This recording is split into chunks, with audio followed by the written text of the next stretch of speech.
convite.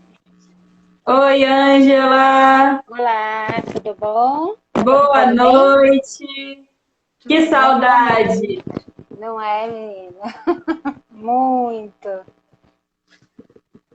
Boa noite a todos que estão entrando. Deixa eu ir fixando aqui, Ângela, o tema da live, só um instantinho. Tá jóia.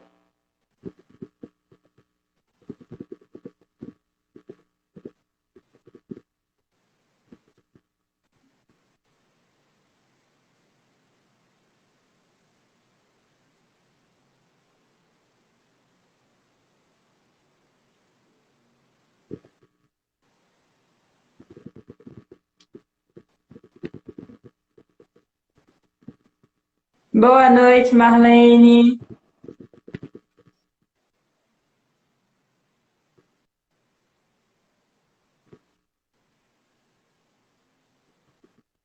Fernanda, boa noite. Ângela, muito obrigada pela sua participação.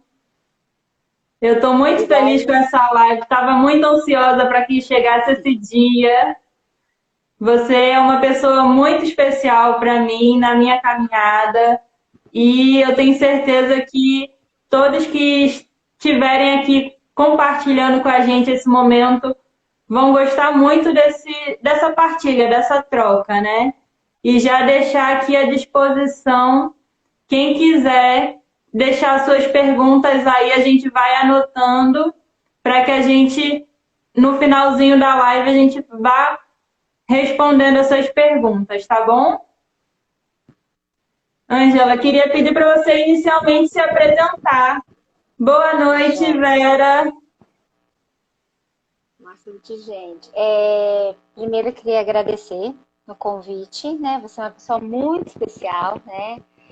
A gente se conhece, nossos caminhos se cruzaram na UNB ainda, né? Em alguns momentos da secretaria. E ver a sua trajetória, né, para gente que acompanhou a sua formação, é extremamente gratificante, de coração, assim, né? E quando você me fez o convite, eu falei para você, né, minha primeira live, eu não sou desse mundo tão virtual assim, eu sou bem do real, mas vamos nos desafios que a pandemia também está nos impondo, né? Então vamos lá, bem rapidamente, eu sou Ângela Sacramento, eu me formei na Federal de São Carlos há um tempinho já. E aí depois a minha trajetória foi toda na faculdade, na minha experiência não era na saúde do idoso, né? Não era a minha área de interesse quando eu me formei.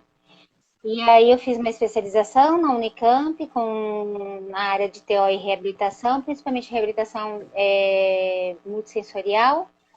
E depois a minha grande experiência da clínica veio de 15 anos que eu trabalhei no Hospital Sara. E aí lá foi que eu entrei em contato com a temática do idoso, né, onde tenho grande experiência, grande formação. E aí depois eu saio, vou fazer mestrado em Geronto, no meio do caminho eu entro na Secretaria de Saúde, e aí os caminhos me levam para a coordenação da saúde do idoso, onde eu estou até hoje, né? Então hoje eu atuo na Secretaria de Saúde, na coordenação da terapia ocupacional e na coordenação da saúde do idoso e estou no meio dessa pandemia finalizando meu doutorado, se Deus quiser, até o final do ano.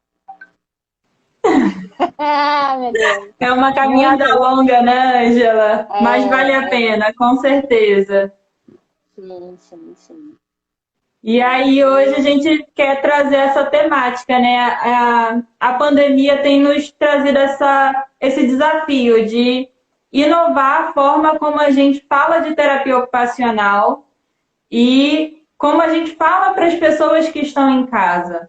Então, nesse espaço para a gente falar agora de saúde. É um espaço que a gente não utilizava antigamente, antes da pandemia. Não é não faz tempo, né, que a gente vem utilizando as redes sociais para falar das questões relacionadas à nossa saúde. Então, que a gente venha realmente refletindo quais os caminhos que a gente pode realmente tomar para que a gente possa se cuidar. Cuidar do, do nosso ser, o nosso dia a dia realmente, e isso possa trazer um maior bem-estar para a gente. E aí, a cada live, a gente tem trazido uma, uma dança para trazer esse momento mais lúdico, mais agradável para esse momento tão difícil que tem sido a pandemia. E a escolha da segunda-feira tem sido exatamente, Ângela. Creio que você já tenha participado das outras lives, esteja sabendo, né, Sim, sim. dessa escolha, que é para que a gente inicie a semana de uma forma um pouco mais leve. E que leve essa sensação da dança para o restante da nossa semana. E aí que a gente também possa discutir um pouquinho dessas temáticas no nosso dia a dia e trazer hoje a saúde do idoso, que é uma temática que eu tenho abordado no meu cotidiano. Tenho trabalhado aqui em Petrolina com os idosos na sua maioria, principalmente com os grupos terapêuticos, mas que nesse momento a gente vem trabalhando com os grupos virtual. Então, tem sido também mais um desafio. E aí, eu queria que você contasse um pouquinho, Angela, como é que tem sido para você, nesse momento, trabalhar a terapia ocupacional, trabalhar a saúde do idoso durante essa pandemia? Me fala que é uma loucura, né? Principalmente, assim, eu vou falar um pouco da minha experiência atual, porque eu estou muito na gestão hoje, então hoje trabalhar na área de gestão de saúde pública e na área de idoso, é você ter grandes desafios, né? Eu acho que a pandemia, eu sempre falo de um lugar da terapia ocupacional muito tranquila, ela fez uma ruptura no cotidiano de todo mundo, né? Sim, Todo mundo, como eu fazia, pensava, né? Então, assim, falar de saúde pelo meio virtual, fazer formação no meio virtual, tinha extremamente preconceitos nisso. Então, assim, a pandemia veio e fez a ruptura. E junto com isso, fez também no cotidiano do idoso, né? Então, se a gente pensar como trabalhar, né, o lugar da terapia ocupacional nessa saúde do idoso. Eu acho que o primeiro ponto é entender assim, como está essa rotina desse idoso hoje. E aí a gente está falando de um período que ele já vem, eu não sei como é que tem Petrolina, mas deve estar mais ou menos como está aqui no DF. A gente já está desde março num período de isolamento, né? Aqui está começando a abrir agora, mas não é para o público do idoso. Então eu estou falando mais ou menos de quase 120 dias e o idoso isolado dentro de casa, né? É muito diferente de eu falar, se a gente fizesse essa live lá em março, porque eu estava sim, começando a falar de um isolamento, de uma organização. Mas agora eu acho que todo mundo, bem ou mal, se organizou um pouco na sua rotina. Mas essa rotina, como é que tá? Tendo essa repercussão, eu acho que é esse ponto, o grande ponto que a gente tem que ver enquanto profissional da terapia ocupacional como essa rotina agora, que está perdurando um período já, que eu falo prolongado, e as repercussões tanto agora, não só do ponto de vista de saúde mental, porque no início a gente se preocupou muito da saúde mental. Como é que vai ser? Como é que a gente vai organizar? Como é que vão ser as visitas? Não vão ter as visitas? Mas agora já tem outras repercussões em outros domínios para além da saúde mental. Então eu tenho que pensar, como é que está a funcionalidade desse idoso? Né? Do ponto de vista de força muscular, do ponto de vista de equilíbrio, porque nem todo idoso, eu tenho um espaço que mora em casa que eu consigo fazer uma atividade física, uma caminhada, né? Então a maioria, ele está em apartamento, ou eu estou dividindo um espaço que é 2, 3 cômodos para uma família inteira. Então eu tenho que ver isso. Como é que está a autonomia desse idoso? Né? Então, assim, ele está tendo opções de escolha mesmo dentro de uma rotina extremamente restrita? Né? Ele está conseguindo optar ou várias pessoas estão definindo as atividades ou as coisas que ele tem que fazer ou não fazer? Né? E aí eu vou tendo um acúmulo de coisas do não, né? Eu não tenho mais a minha rotina, eu não tenho mais o meu grupo que eu saio, eu não tenho mais a convivência que eu tinha com os meus familiares, com os meus netos, eu não tenho mais a minha atividade física que eu fazia regularmente.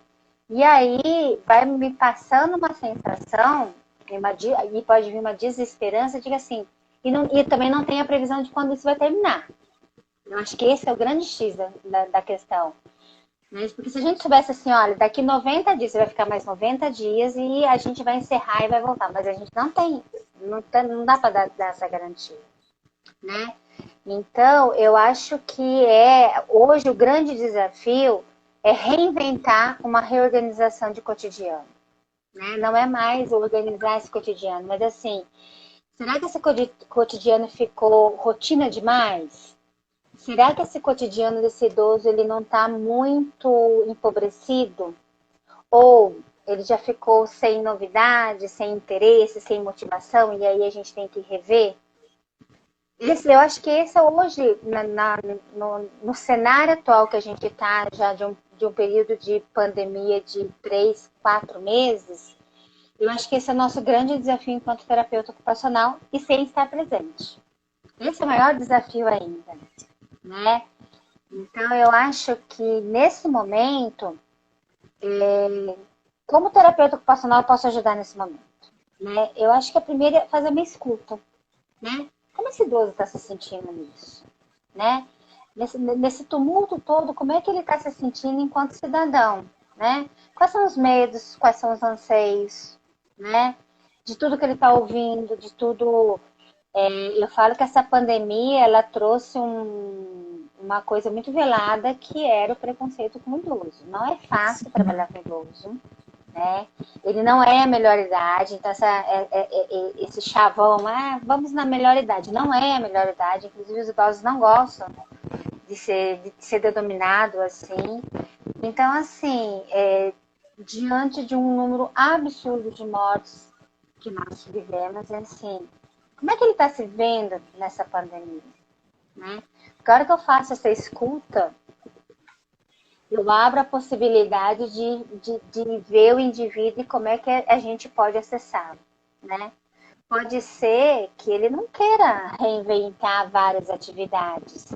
Pode ser que seja um momento de ele fazer algumas coisas que ele goste somente. Né? Eu acho que esse é o nosso grande desafio, mano. E uma coisa que eu fico pensando muito, eu vejo várias lives, né? Porque como ele é um grupo de risco, a população idosa, acaba que a gente tem várias situações, várias palestras. Eu sempre vejo uma temática, um olhar para o idoso rígido, né? O idoso que bem ou mal está com a sua autonomia preservada, com o seu poder de decisão, sua independência. Mas e o idoso que tem algum já comprometimento, né? Um idoso que está mais acamado, um idoso que tem, às vezes, uma doença neurodegenerativa, até um processo demencial. Como é que...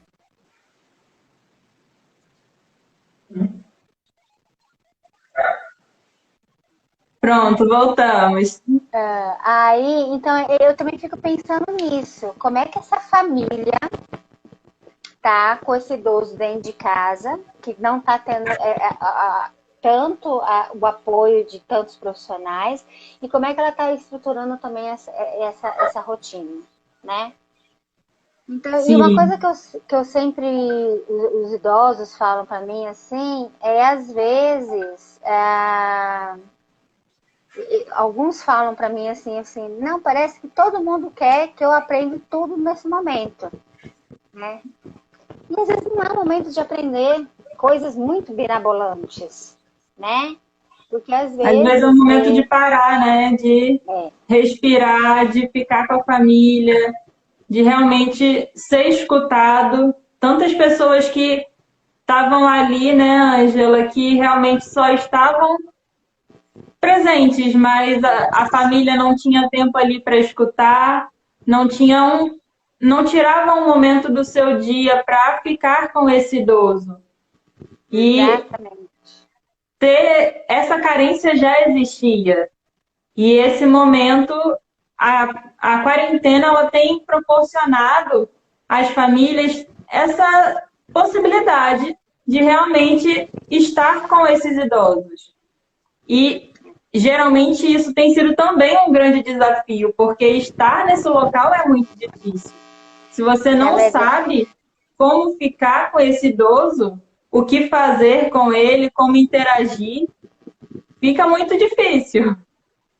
eu sempre falo, o outro grande desafio dessa pandemia foi a gente estar conosco mesmo, né? Eu acho Sim, que em algum momento desses 120 dias aí, a gente já passou nisso, né? Então, você ficar 24 horas com seu companheiro, com seu pai, com a sua mãe, com seus filhos, né? E você, a primeira semana é legal, não sei o quê, a segunda semana, o primeiro mês, você vai. E aí começa a surgir isso, assim, em que momento que a gente pensou que a gente iria ter convivência num período tão próximo e tão extenso, né? E tão intenso, na verdade, né? Então, às vezes eu vejo muitos idosos e muitos familiares que trazem relatos assim, tinham rotinas dos meus pais ou do meu pai que eu não conhecia, né?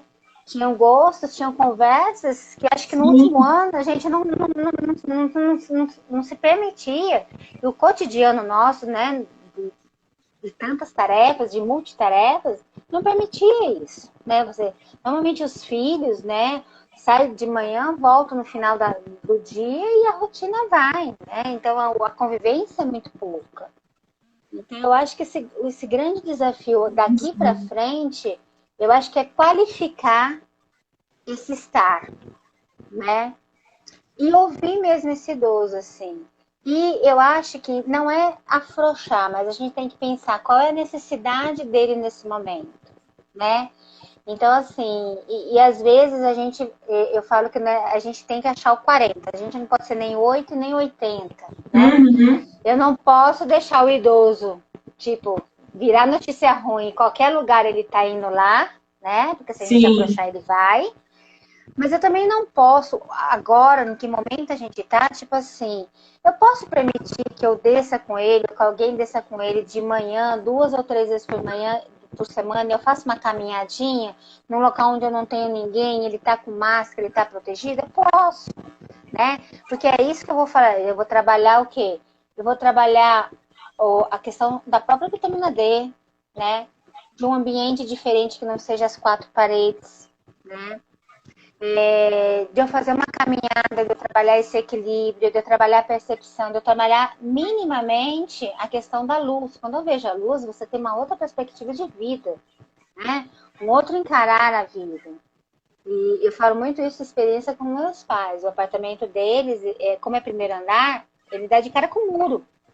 Então ele tem durante 1 ou 2 horas do dia, ele vê o sol ali, o raio entrando. E aí eles estavam começando a ficar já estressados, o atrito entre eles. E aí, assim, pensar, como é que a gente vai reinventar agora o cotidiano deles, né? E não é a gente vai reinventar.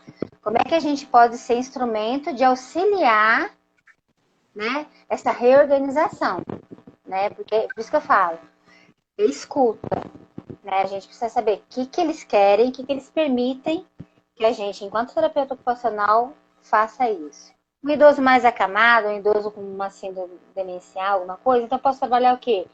Música, eu posso fazer né, eu posso colocar, não dá para me sair com a cadeira, às vezes um passeio na cadeira de rodas, às vezes no play, alguma coisa, um horário que eu não tenho tanto gente, eu desço sozinho, todos os cuidados, desço sozinho no elevador, posso fazer isso? Posso, né? Porque eu dou uma perspectiva, uma qualidade de vida melhor, entendeu? com certeza, Ângela, é essencial, né? Nesse momento a gente tem que realmente se reinventar e pensar como é que vai ser um dia de cada vez.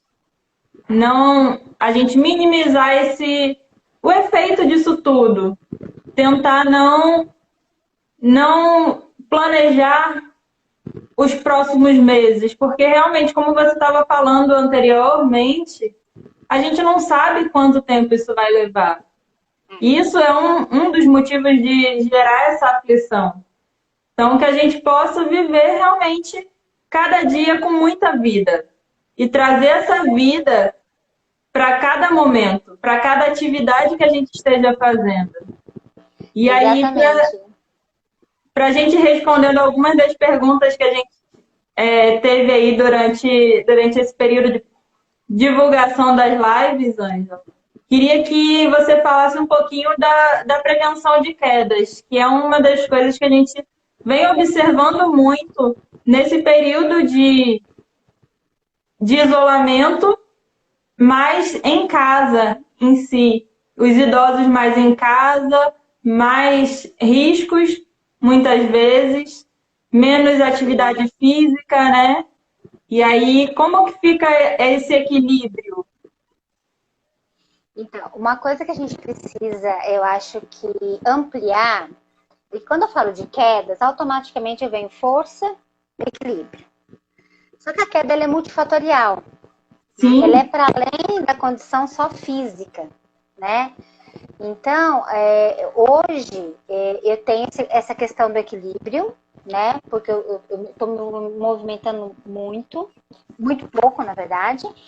Mas eu acho que hoje ele está mais contribuindo para um risco, a hora que sair dessa pandemia, que vai ser um grande problema que a gente vai ter que ter atenção, é a questão cognitiva.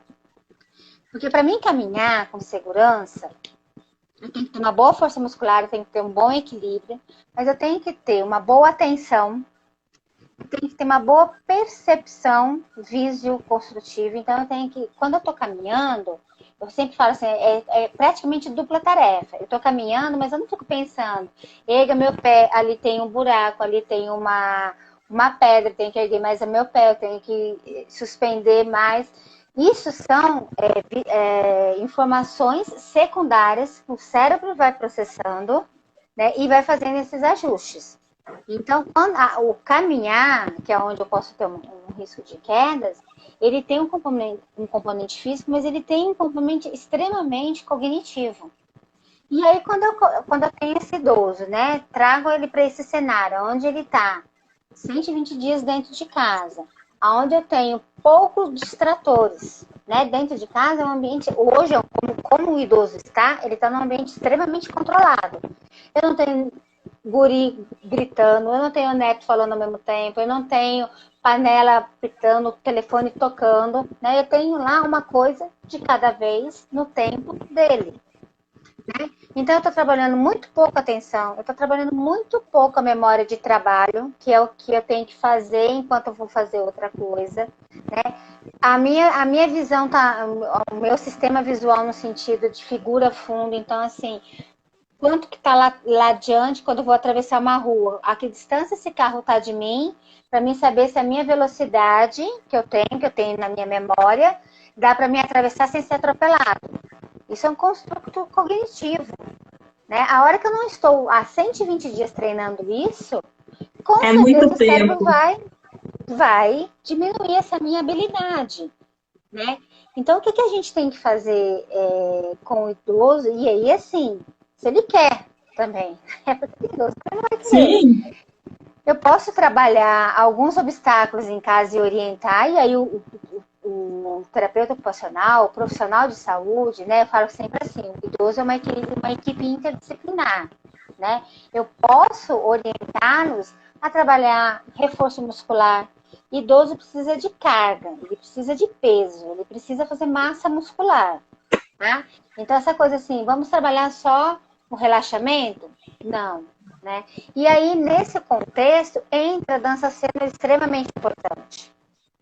A dança cena, eu posso pôr um componente, dependendo da minha população, um componente mais pesado para fazer massa muscular, mas eu vou trabalhar o quê? Coordenação motora, psicomotricidade. Eu vou trabalhar minha memória de trabalho porque eu tenho que guardar quais são as sequências dos meus movimentos associadas ao ritmo da música. Então, o que eu falo assim, hoje, o que eu consigo fazer? É possível fazer uma atividade física, uma musculação? Às vezes, agachamento, levantar e sentar da cadeira, estender a roupa que eu coloco num lugar mais em cima. Agora, a gente tem que começar isso, porque a gente não sabe até quando eles vão ficar no isolamento de atividades mais restritas. E principalmente a parte cognitiva. Então, agora sim, tem que ser uma coisa que ele tenha prazer e interesse. tá? Ninguém vai sair a enlouquecida do sudoku ou da palavra cruzada e todo mundo vai fazer palavra cruzada, tá? Eu sempre tenho uma versão nisso, assim. A estimulação cognitiva, ela tem que ser, ou atividade física, né, algum componente que eu faça isso, ela tem que ser direcionada e tem que ter significado nesse cotidiano desse indivíduo, tá? Então, eu posso, e a gente tem que evitar um pouco, neste momento, de hiperestressar. Então, assim, eu não vou ficar inventando um monte de atividade e ele vai ter uma agenda tipo de executivo. Não, vamos aproveitar o cotidiano dele, né? Então, se ele gosta de ler, se ele gosta de pintar, ali eu vou colocar alguns elementos para dificultar. Ah, ele gosta de cozinhar? A Dona Maria gosta de cozinhar? Então tá, ó, então essa semana a semana que vem a gente vai fazer a bolachinha de nata que você gosta, mas você não vai pegar a receita, você vai tentar lembrar a receita, porque aí eu pego uma atividade que ela gostaria de fazer e elenco, né, junto com uma estimulação cognitiva. Então a gente tem que aproveitar as atividades do cotidiano desse indivíduo, de interesse dele, para ali introduzir a nossa estimulação ou o nosso objetivo. E não ficar reinventando uma atividade a mais para ele fazer, porque aí a gente acaba sobrecarregando. Ângela, eu acho que você já respondeu boa parte das perguntas que a gente tinha aí, do que a gente recebeu de perguntas no processo de divulgação das lives, né? E só para gente divulgar, eu não vi aí se a pessoa que fez a pergunta das avaliações cognitivas que você tinha falado, se Tá, ela Núbia está tá online. aí. Já vi, tá aí, o Núbia tá online. Ah, foi a Núbia, certo. Para você, se você puder explanar aí um pouquinho sobre essa questão das avaliações e como a gente ir finalizando para a gente partir para a dança, tá Tá, bom? joia. Então, ela me perguntou qual é a melhor avaliação cognitiva que a gente possa fazer com os idosos, né? Eu sempre falo, e aí isso pode ser ampliado para qualquer tipo de avaliação, não só cognitivo, mas como ponto é cognitivo, eu vou fazer um recorte nele. Eu falo que não existe avaliação ruim. O que existe é o profissional que não conhece o instrumento, né? Então, o que eu falo que é importante, e aí a gente pode aproveitar esse momento. Cada instrumento, ele foi elaborado por um tipo específico, em específico da cognição. Então, se eu pegar um instrumento, ele foi elaborado para aquele construto, para aquele domínio cognitivo. Se eu não souber disso, eu aplico ele. Então, vou pegar, por exemplo, a MOCA. A MOCA é um instrumento de rastreio cognitivo, só que dentro do rastreio cognitivo, ela tem um enfoque maior, as atividades as tarefas que ela propõe, são mais para as atividades das funções executivas. Então, se eu estou com um idoso, que ele tem uma queixa de memória, e eu vou fazer um rastreio da MOCA, ele vai dar super bem. Ele vai falar assim, não, tá jóia. Não, não tá jóia. Né? O acontece que esse instrumento, ele não foi bem aplicado e ele deu um efeito teto, porque o que você estava buscando, ele não vai avaliar. Tá? Então, nesse momento, assim, eu falo, todos os instrumentos, eu acho que a gente, né, o pessoal que está começando ou que está na saúde de idoso, eu acho que a gente tem que conhecer os testes de rastreio cognitivo, né? Então, a gente pode elencar o Minimento. Quem me conhece sabe que eu sempre sou meio avessa do Minimento, mas esse ano, por causa do doutorado, eu entrei em contato com a nova versão do Minimento. Né? Porque eu sempre tive receio da versão que vocês encontram livres do Minimento. Porque ele tem um efeito teto. O que é o efeito teto? Então, idosos que tinham uma escolaridade de 6 anos, ele ia muito bem. Então, ele não era sensível a perceber outros declínios que ele tinha, outras dificuldades.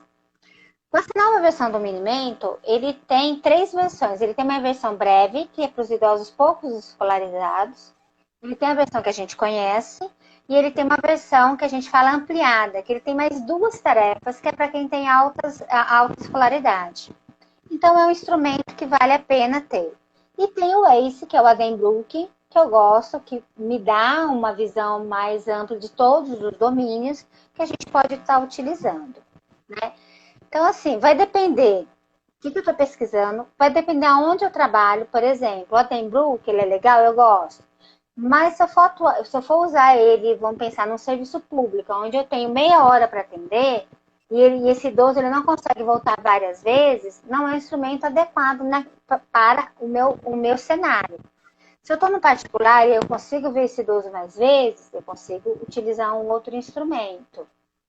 E aí, então, a gente tem que avaliar qual é o tipo de público, o que eu estou pesquisando e o que aquele instrumento vai me fazer. E fora isso, eu acho que a gente tem, por exemplo, na caderneta do idoso, ela está livre lá no Ministério da Saúde. Eu tenho, por exemplo, o VES-13, que é um instrumento para TO, eu acho excepcional. Você conhece? Não utilizo, mas conheço. Mas para um rastreio rápido, para quem quer uma coisa bem rápida assim, ele vai dar um risco de vulnerabilidade funcional. E o que ele vai avaliar basicamente? A percepção de saúde, as AVDs e as atividades instrumentais.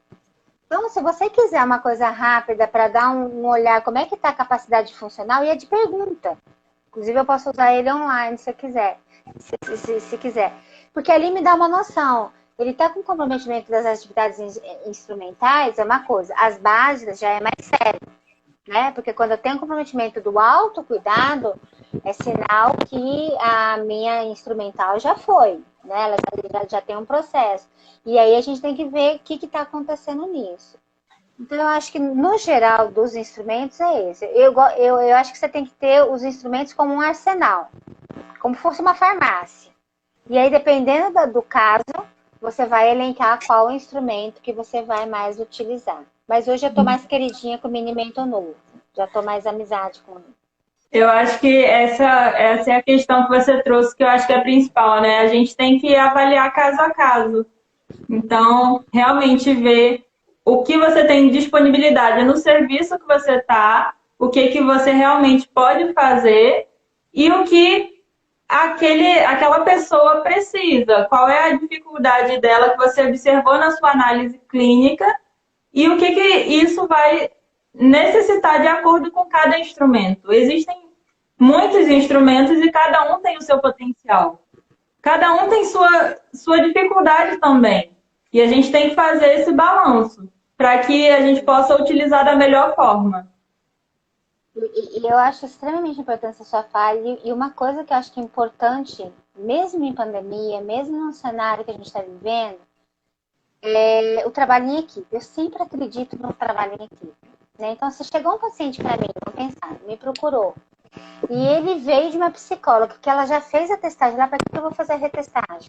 Se eu vi o relatório dela, né? E assim, se eu trabalho numa clínica onde eu tenho equipe, eu posso trabalhar junto com o físio, eu posso trabalhar junto com a fono, é a melhor coisa, tá? Porque você vai trabalhando o indivíduo, e você não vai trabalhando as suas caixinhas, você vai vendo a necessidade deste indivíduo, né? Para a gente TO é muito bom, porque você vai trabalhando exatamente qual é o objetivo e qual é a queixa daquele indivíduo. E aqui eu quero deixar o meu beijo grande para o pessoal da minha equipe do Espaço Verbem, que tem algumas pessoas aqui, e também para os idosos que estão presentes, que eu vi que tem alguns idosos que são acompanhados lá no Espaço Verbem com a gente, que já estão participando da live. Um abraço bem apertado em todos. E aí, Ângela, como a gente vai salvar a live, vai deixar salva no YouTube somente com a parte da nossa discussão, por conta dos direitos autorais da Dança Sênior, queria que você finalizasse com seus agradecimentos para depois a gente fazer a parte da dança. Joia. Agradecer você primeiro pelo convite, né? É sempre bom rever as nossas companhias que a gente passa ao longo da vida, né? Agradecer a todo mundo que nesse momento, né, 7 horas, está aqui compartilhando esse conhecimento. E assim, por mais que o cenário esteja bem difícil, né, para os idosos que estão nos assistindo, é ter esperança que, assim, é um momento difícil, mas ele passa. Por mais que vocês estão ouvindo essa frase, mas ela é real. Tente, então, assim, Você, né, que está em casa, que às vezes bate, tipo assim, ah, tô cansado, mas pensa assim, o que eu posso fazer hoje que vai me dar prazer? Pode ser que o que me dá prazer hoje é não fazer nada, pode ser, e se permita. Eu acho que é isso, né? Eu acho que é o recado para cada um, para o idoso que está aqui com a gente, para o profissional de saúde que está numa rotina extremamente, né, angustiante também, é se permitir a ter um espaço para você, fazer o que você gosta, né? E se dedicar um tempinho das 24 horas, dedica 40 minutos, meia hora para você, né? Uma coisa que você goste, né? E uma boa semana, né? Começar a semana com música é tudo, né? Então, que a gente sobreviva a essa semana com muita alegria. Com certeza, Ângela. Queria agradecer a todos pela participação e toda semana a gente tem feito a live com um convidado. Então, convidar vocês já para a live da próxima semana, na próxima segunda-feira. A gente vai estar confirmando o horário no Instagram, tá bom? E aí, a gente pediu para vocês separarem 2 garrafas, porque a dança de hoje são com 2 garrafinhas. Essa live, essa dança, a gente utiliza essas garrafas como um instrumento para a gente nos auxiliar nessa